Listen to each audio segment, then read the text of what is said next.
You had a plan. A clear, specific, carefully constructed plan. You knew what you wanted, you knew how to get there, and you were absolutely certain that if you just followed the steps, the outcome would arrive exactly as you imagined it. And then it didn't. Something shifted. Something broke. Something arrived that you never accounted for, and the plan collapsed like a structure built on sand. And the strangest part?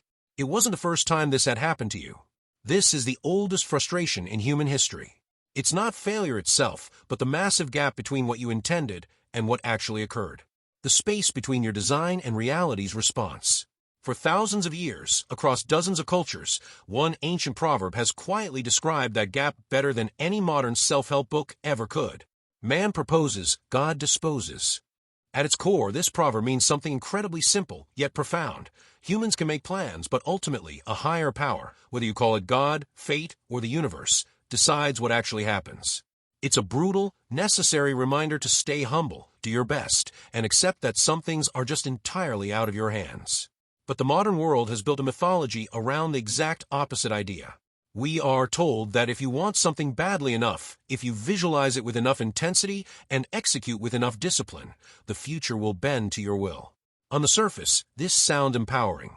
But look closely at what this belief forces you to feel when life inevitably diverges from the plan. It requires you to conclude that you failed, that you didn't want it enough, that your discipline cracked. It turns every unexpected twist of reality into a verdict on your personal worth. But you are not suffering from reality. You are suffering from the distance between your plan and reality. When you form an intention, your brain creates an entire simulation of the future, a vivid, emotionally loaded mental movie. Neuroscientists have found that our nervous systems respond to these anticipated futures as if they are already real.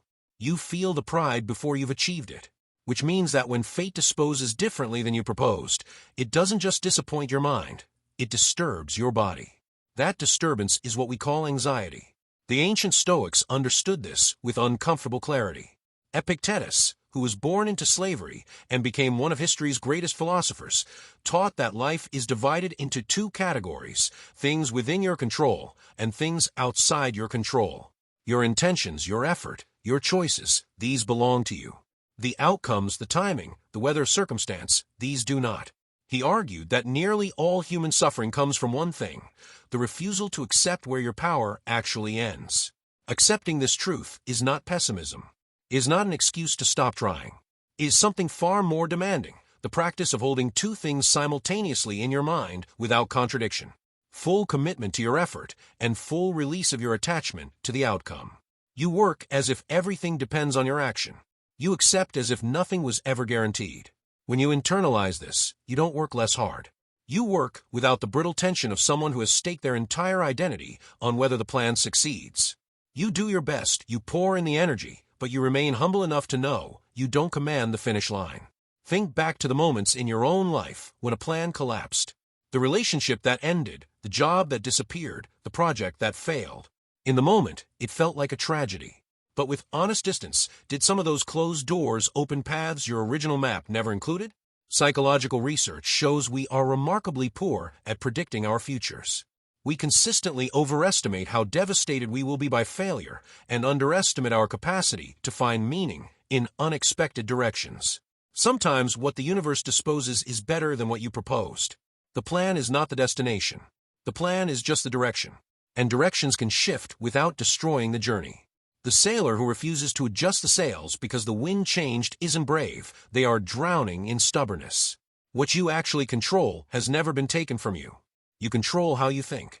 You control how you respond. You control the character you bring to circumstances you never chose. The next time the gap opens between what you planned and what arrives, don't collapse into it. Do your best. Stay humble. Control what you can, and gracefully release the rest. Because in that space between proposal and disposal, if you are willing to look clearly, you will find the only kind of freedom that was ever actually yours.